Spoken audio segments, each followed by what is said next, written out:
Hello friends, நாளைக்கு காலையிலேருந்து என்னோட வேலையை உங்ககிட்ட நான் ஷேர் பண்றேன். எங்க வீட்டுல பாருங்க பூத்துது பாருங்க. இந்த செடி நாங்க வச்சிருக்கோம். இது எப்பயாவது ஒரு வாட்டி தாங்க பூக்கும். ஆனா ஒரு பூ ரெண்டு பூ அப்படிதான் பூக்கும். பாருங்க எவ்வளவு அழகா இருக்கு.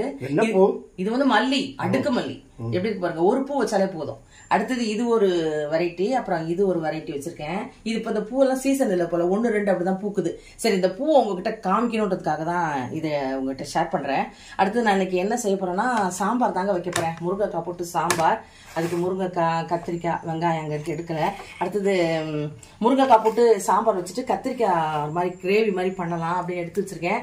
பாதாம் இனிமே தான் சாப்பிடணும். ரைஸ் ஊற வச்சிருக்கேன். இன்னைக்கு டிஃபன் வந்து தோசை தான். தோசை மாவு எடுத்து வச்சாச்சு. தேங்காய் சட்னி தான் அரைக்க போறேன். இந்த பச்சை மிளகாய் வச்சு நான் ஒரு கிரேவி பண்ண போறேன். இது வந்து புலாவுக்கு சாப்பிடலாம். அடுத்தது வந்து சாம்பார் சாத்துக்கு, ரச சாத்துக்குலாம் நல்லா இருக்கும். ஸோ இந்த பச்சை மிளகாய் எனக்கு கிடைச்சது, அதனால அதில் வச்சு ஒரு கிரேவி பண்ணலாம்னு எடுத்து வச்சிருக்கேன். இனிமேதான் ஸ்டார்ட் பண்ண போற வேலையை. அடுத்தது நேத்தி பாருங்க கஷாயம் வச்சு குடிச்சிட்டு இப்ப திரும்ப அதுல கொஞ்சம் தண்ணி ஊத்தி கஷாயம் வைக்கணும். இதுதான் என்னோட வேலை. இன்னைக்கு வந்து எங்க வீட்டுக்கு ஒரு ஃப்ரெண்டு வராங்க, கெஸ்ட் வராங்க. அவங்க மத்தியானம் லஞ்சுக்கு கூப்பிட்டேன். அவங்க வந்து லஞ்சுக்கு வரல, வெளியில போறேன், அதனால வெறும் டீக்கு மட்டும் வரேன்னாங்க. ஸோ அதனால ஒரு டீயும் ஒரு ஸ்நாக்ஸும் அவங்களுக்கு கொடுக்கணும். ஸ்நாக்ஸ் வீட்டில் எதுவுமே இல்லை, நான் தான் பண்ண போறேன். அது என்ன ரெசிபி பண்றேன்றதை நான் செய்யும் போது உங்ககிட்ட நான் ஷேர் பண்றேன். இப்போ சாம்பாரை வச்சுட்டு இந்த பச்சை மிளகாய் கிரேவி பண்றேன் பாத்தீங்களா, அதை உங்க வீட்டுக்கு கெஸ்ட் வராங்கன்னு சொன்ன பாத்தீங்களா, அதுக்காக நான் என்ன செய்ய போறேன்னா பக்கோடா செய்ய போறேன். அதுக்காக ஒரே ஒரு பெரிய வெங்காயத்துல கொஞ்சம் அளவு தான் செய்ய போறேன். வெங்காயம் வெட்டி வச்சிருக்கேன், கருவேப்பிலை, கொத்தமல்லி, இது கொஞ்சம் புதினா இருந்தது அதனால புதினா எடுத்து வச்சிருக்கேன், இஞ்சி பூண்டு பேஸ்ட், பெருங்காயம் கொஞ்சம், அப்புறம் மிளகாத்தூள், உப்பு, எண்ணெய், மாவு 1 கப்பு. எதில் செய்ய போறேன்னா கோதுமை மாவுல தான் செய்ய போறேன். கோதுமை மாவுல வருமா அப்படின்னா கண்டிப்பா வரும், நல்லா வரும்.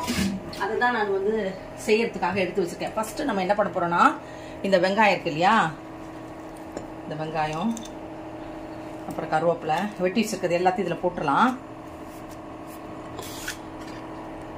போட்டுட்டு இதுக்கு தேவையான உப்பு, மாவு, வெங்காயம் எல்லாத்துக்கும் சேர்த்து தான் போடுறேன். நான் எப்பவுமே கொஞ்சம் தான் உப்பு, கம்மியாக தான் போடுவேன், அதனால தான் போட்டிருக்கேன். உங்களுக்கு தேவைன்னா நீங்க கொஞ்சம் கூட கொஞ்சம் குறைச்சோ போட்டுக்கோங்க. கொஞ்சம் போல மிளகாத்தூள், அடுத்தது பெருங்காயம். எப்போதுமே பக்கோடானா கண்டிப்பா சோம்பு போட்டீங்கன்னா ஸ்மெல்லு சூப்பரா இருக்கும். சில பேருக்கு சோம்பு போட்டா பிடிக்காதவங்க அவாய்ட் பண்ணிடுங்க. கொஞ்சம் சோம்பு,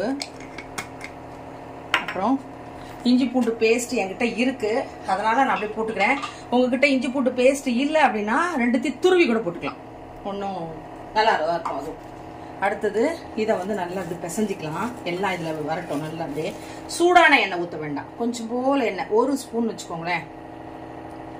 அதை ஊற்றிட்டு நம்ம நல்லா அந்த வெங்காயம், இந்த கொத்தமல்லி, புதினா எல்லாம் ஒன்றுனா தனித்தனியாக அப்படியே பிரிஞ்சு வந்துடும் பாருங்க. எல்லாத்தையும் நல்லா பிடிக்கும் காரம், உப்பெல்லாம். அதுக்காக தான் நம்ம இப்படி பண்றோம்.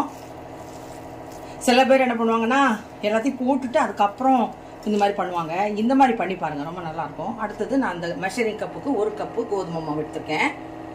அதுக்கு கொஞ்சம் போல அரிசி மாவு, 1 ஸ்பூன், ரொம்ப வேண்டாம்.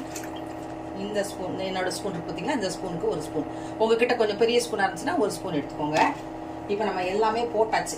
இப்போ இதை கலந்துட்டு நம்ம பக்கோடாவா போடணும். எண்ணெய் ஆல்ரெடி இங்கே காய வச்சிருக்கேன். அவங்க 10 மணிக்கு வரேன்னு சொன்னாங்க. ஸோ அதனால கொஞ்சம் சூடாக செஞ்சு வச்சுட்டு அப்புறம் கிளம்பி ரெடியாக இருக்கலாம் அப்படின்ட்டு தான் செஞ்சிட்டு இருக்கேன். பாருங்க, இந்த பதத்துக்கு, அதாவது நம்ம பக்கோடாவை இப்படி வச்சு போடுறோம் இல்லையா, அந்த பதத்துக்கு இருந்தால் போதும். ரொம்ப தண்ணியாக இருந்தீங்கன்னா நல்லா இருக்காது. இது மாவு பிசைறது ரொம்ப கவனமாக பிசையணும் பார்த்தீங்களா, தண்ணி ரொம்ப ஊற்றாம இப்படி பண்ணணும். இப்போ நான் எண்ணெய் வந்து காஞ்சிச்சான்னு பார்க்குறேன். பார்த்து நல்லா எண்ணெயும் நல்லா காஞ்சிருக்கணும், அப்போ தான் உங்களுக்கு டக்குன்னு இதுவாகும். கரெக்டாக இருக்குது, எண்ணெய் காஞ்சிச்சு. இப்போ கொஞ்சம் சிம் பண்ணிக்கிறேன். பண்ணிவிட்டு இதை வாங்க, அரிசி மாவுலையும் செய்யலாம், கடலை மாவுலையும் செய்யலாம், இது கோதுமை மாவுலையும் செய்யலாம், ராகியில் செய்யலாம். எல்லாம் நம்ம பண்ணுற விதம் தாங்க வேறு வேறு மாதிரி இருக்கும். மாவுகள் தான் வித்தியாசப்படும், மற்றபடி ப்ரொசீஜர் எல்லாம் ஒரே மாதிரி தான். இப்போ பாருங்கள், நல்லா வேகட்டும், எடுத்து காமிக்கிறேன். பாருங்கள் பக்கோடா நல்லா பாருங்கள் எப்படி இருக்குன்னு. கோதுமை மாவுல வெங்காய பக்கோடா சூப்பரா இருக்கு. இப்போ அவங்க வராங்கட்டு நம்ம வெளியில போயிட்டு வாங்குறதுக்கு முடியாது, பக்கத்துல கிடையாது எந்த கடைகளும். அதனால வீட்டில் நம்ம இருக்கிற பொருளை வச்சு செய்யறதுக்காக தான் இதை செஞ்சு போறேன். நாங்களும் சாயங்காலம் டீக்கு எடுத்துக்கலாம்ல, அதுக்குதான்.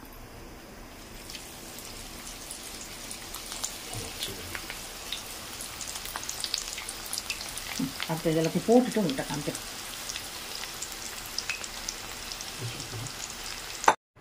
நேற்று நான் அந்த பச்சை மிளகாய் காமிச்ச பார்த்தீங்களா, கிரேவி பண்ணணும்னு சொல்லிட்டு அது பண்ணலைங்க. ஏன்னா அவங்க வேற வந்துட்டாங்க கெஸ்ட்டு. அவங்க வந்துட்டாங்க, அதுக்கப்புறம் பார்த்தா கரண்ட் இல்லை, அதனால நான் செய்யலை. நேற்று சாம்பார் வச்சுட்டு இந்த கத்திரிக்காய் வச்சு எடுத்து வச்சிருந்தேன், உங்ககிட்ட நான் காமிச்சிருந்தேன். அதுல ஒரு எண்ணெய் கத்திரிக்காய் பண்ணி நாங்க மத்தியானம் சாப்பிட்டுட்டோம். அதனால இதை எடுத்து அப்படியே தூக்கி உள்ள வச்சுட்டேன். எல்லாமே ரெடி பண்ணி வச்சிருந்தேன். கரண்ட் வேற விட்டு விட்டு வந்ததுனால என்னால எடுக்க முடியல. இப்போ அந்த வீடியோவை நான் கண்டினியூ பண்றேன். இது 2 நாள் வீடியோங்க. இப்போ அந்த பச்சை மிளகாய் நான் வாஷ் பண்ணி தான் வச்சிருக்கேன். அடுத்தது வந்து இதுக்கு தேவையான பொருட்கள் வந்து வேர்க்கடலை. எனக்கு இந்த மிளகாக்கு தேவையானது எடுத்திருக்கேன். 1 ஸ்பூன் மல்லி, 1 ஸ்பூன் வந்து வேர்க்கடலை, அப்புறம் 1 ஸ்பூன் வந்து எள்ளு, வெள்ளை எள்ளு போட்டால் தான் நல்லா இருக்கும். அப்புறம் கொஞ்சம் போல கசகசா, கொஞ்சம் சீரகம், ஒரே ஒரு வெங்காயம், கொஞ்சம் போல கருவேப்பிலை எடுத்து வச்சிருக்கேன். அவங்க நேற்று வரும்போது அவங்க வீட்டில் முருங்கைக்காய் காய்ச்சதுன்னு இவ்வளோ முருங்கைக்காய் வந்து எனக்கு கொண்டு வந்தாங்க. இவ்வளோ முருங்கைக்காய் கொண்டு வந்தாங்க.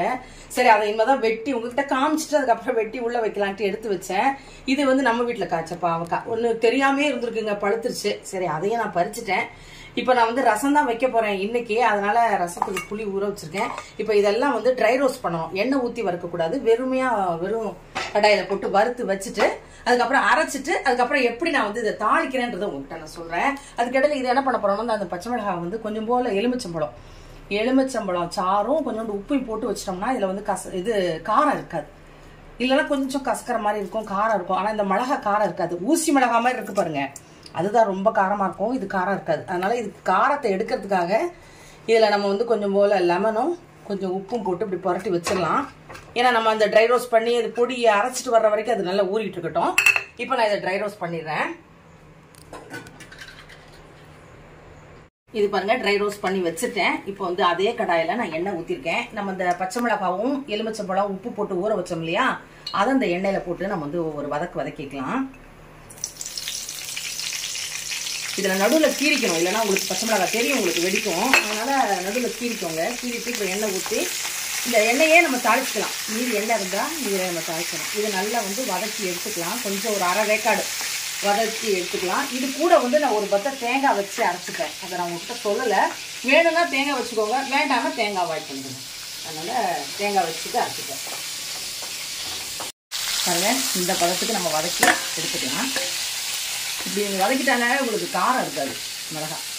இது ரொம்ப நல்லாயிருக்கும். சப்பாத்தி கூட தொட்டு சாப்பிடலாம் கிரேவி. இப்போ எண்ணெய் அதே எண்ணெய் தான். இப்போ இதில் வந்து நம்ம என்ன பண்ணுறோம்னா, நம்ம ஜீரகம் அதில் போட்டு அரைக்கிறதுனால நான் ஜீரகம் போட்டு தாளிக்கலை. வெறுமையாக வந்து கடுகு போட்டுக்கலாம். கடுகு பொடியட்டும். இந்த ஸ்டவ் கொஞ்சம் ஸ்லோவாக தான் இருக்குது. மற்ற ரெண்டும் நல்லா ஸ்பீடாக இருக்குது. ஆனால் அதில் வச்சா வீடியோ எடுக்கிறது கொஞ்சம் கஷ்டம். அதனால தான் இதில் வச்சு எடுக்கிறோம். இன்னைக்கு லீவு தானே, அதனால மெதுவாக சமைக்கிறேன். காலையிலேருந்து நாங்கள் இன்னைக்கு வந்து சுண்டல் சாப்பிட்டோம். ஹாப்பி இண்டிபெண்டன்ஸ் டே எல்லாருக்கும். கடுகு பொடியுது. இதுக்கு வந்து கருவேப்பிலை போட்டுக்கலாம்.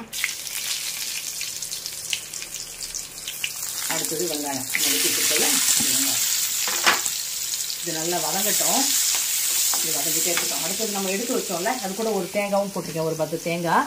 ஏன் இதில் நான் கொஞ்சம் தேங்காய் சுண்டலுக்கு வந்து தேங்காய் வந்து திருவாமல் அரைச்சேன்.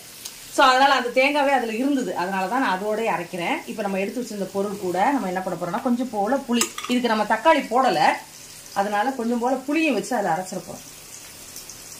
கொஞ்சோண்டு புளி, தேவையான புளி வச்சுக்கோங்க. ஏன்னா அதுக்கு வந்து புளி வந்து தக்காளிக்கு பதிலாக நம்ம அந்த புளி தான் கரெக்டாக இருக்கும். இப்போ இதை நம்ம வந்து வதக்கிட்டு இதை போய் அரைச்சிட்டு வந்துடுறோம். அரைச்சிட்டு வந்து உங்கள்கிட்ட காமிக்கிறோம். இப்போ வெங்காயம் நல்லா வதங்கிடுச்சு. இதில் வந்து நம்ம வந்து இந்த அரைச்சி வச்சுருக்கோம்ல விழுது, அதை இதில் போடலாம். மீதியை வந்து நம்ம தண்ணி ஊற்றி இப்போதும் நான் மிக்சியை கழுவி தண்ணி ஊற்றுற மாதிரி தண்ணி ஊற்றிக்கலாம். இதில் நான் வந்து இஞ்சி பூண்டு எடுத்து வந்து மறந்துட்டேன் போடுறதுக்கு.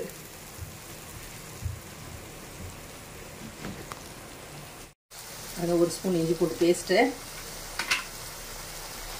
பேஸ்ட்டும் போடணுங்க, போட்டுக்கோங்க. இப்போ இது நல்லா வேகட்டும். இப்போ இதில் நம்ம என்ன பண்ண போகிறோம்னா, மஞ்சத்தூள், அந்த தேங்காய் பேஸ்ட்டு நம்ம அரைச்சி வறுத்து வச்சுக்கணும்ல, அதெல்லாம் அது நல்லா மசாலா வாசனைலாம் போகட்டும். தேவையான மஞ்சத்தூள். அடுத்தது மிளகாத்தூள். இது வந்து காரம் இருக்காது, காஷ்மீரி மிளகாத்தூள், அதனால தான் அவ்வளோ போட்டிருக்கேன். இப்போது இதை நல்லா கிளறிக்கலாம். கலரே பாருங்கள், சூப்பராக இருக்கும். நீங்கள் கடைசியில் பாருங்களேன், கலர் ரொம்ப அழகாக இருக்கும். பார்க்கும்போதே சாப்பிடணும்னு தோணும். இப்போ போட்டாச்சு பார்த்தீங்களா, எல்லாம் நல்லா சுருண்டு வந்துடுச்சு. இந்த டயத்தில் நம்ம மிக்ஸி கழுவுன தண்ணி இருக்குல்ல, அதை இதில் ஊற்றுறேன். அவ்வளோதான். இப்போ இது நல்லா கொதிக்கட்டும். கொதிச்ச பிறகு நம்ம வதக்கி வச்சுருக்கோம்ல பச்சை மிளகாய், அது போடலாம். சூப்பராக இருக்குது வாசனை. நம்ம இந்த பிரியாணிக்கெலாம் கத்திரிக்காய் கிரேவி பண்ணுவாங்க பார்த்தீங்களா, இந்த ஸ்மெல் வருது. நான் உப்பு போட்டுக்கிறேன், உப்பு இல்லை போட்டாச்சு உப்பு. இப்போ நல்லா அது கொதிச்சு எண்ணெய் பிரிஞ்சு வரட்டும். அந்த டைமில் இது பச்சை மிளகாய் போடலாம். பாருங்கள், பச்சை மிளகாவை நான் அதில் போட்டுட்டு எப்படி எண்ணெய் பிரிஞ்சு வந்துருக்கு பார்த்தீங்களா, இந்த மாதிரி தான் இருக்கும். இது மாதிரி உங்களுக்கு கட்டியாக வேணும்னா கட்டியாக வச்சுக்கோங்க, இல்லை கொஞ்சம் தண்ணியாக இருந்தால் எனக்கு ஓகே அப்படின்னா தண்ணியாக வச்சுக்கோங்க. அதெல்லாம் நம்ம விருப்பம் தான். கொத்தமல்லியும் போட்டேன். இப்போ நான் வந்து ஸ்டவ் ஆஃப் பண்ணிட போகிறேன். இங்கே வந்து ரசம் வந்து கொதிச்சுட்ருக்கு. ரசத்தை வந்து எல்லாம் கூட்டியாச்சு. இப்போ தாளிக்கு மட்டும் தான் செய்யணும்.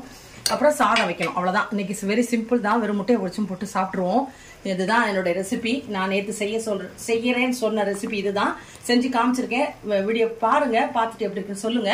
நெக்ஸ்ட் நம்ம இன்னொரு வீடியோவில் மீட் பண்ணலாம். பாய். இது காரம்லாம் இருக்காது, பயப்படாமல் சாப்பிடலாம். பாய்.